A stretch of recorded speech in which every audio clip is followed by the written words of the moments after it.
Asthma affects more than 15 million Americans, including nearly 5 million children. A new book called The Harvard Medical School Guide to Taking Control of Asthma provides plenty of answers to some of the most commonly asked questions about the disease. Dr. Christopher Fanta is one of the co-authors of the book. Good morning, Dr. Fanta. Good morning, Hannah. We keep hearing about the increase in asthma cases over the last decade. Why is that? It's true worldwide, or at least in particular in industrialized or Western countries throughout the world.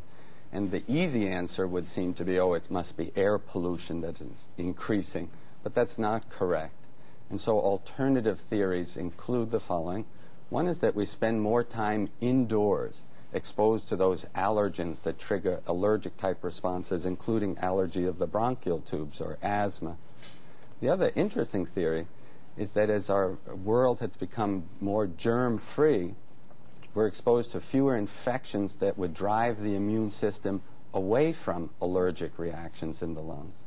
I love the title of your book because it's Taking Control of Asthma. And I think commonly, because it's such an unpredictable and very frightening disease, that one sits back and waits for an attack to come on and then reacts to that. But you're saying, no, you can be proactive with your asthma. That's exactly right. And that this book really comes out of that belief that the more patients know about their asthma, the more persons know about what this disease is, what the medications they take are for, when to choose among different strategies to avoid asthma, the better off they are, the more one has a sense of control or empowerment in dealing with the disease. So, as you've just said, the first thing to do is learn all you can about asthma. Absolutely. Right? I think any parent with a child with asthma wondering, what should I do? What am I going to do to get through this evening of shortness of breath and cough or wheezing? How can I keep my child safe at school? Will feel better if he or she knows what asthma is, what the medications prescribed by the doctor are for, when to use them, how to use them, etc. And you talk about entering into a partnership with your doctor, opening up a dialogue. What sort of questions should you ask your doctor?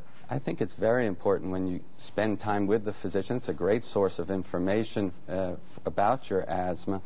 Ask your physician, could we spend some time today talking about my asthma? Am I on the right therapies for my asthma? Is there someone who could review with me how to use these different devices or inhalers? And what should I do if I have trouble with my asthma? Do you have a plan for me when I get sick?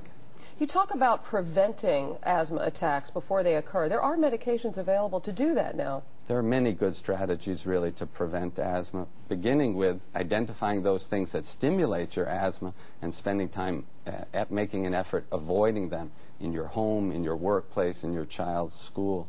And then effective therapies, easy to use, once or twice a day, that keep asthma under control on a preventative basis. Dr. Christopher Fanta, this is just full of wonderful information. Thanks for sharing some of it with us this morning. Thanks for the opportunity.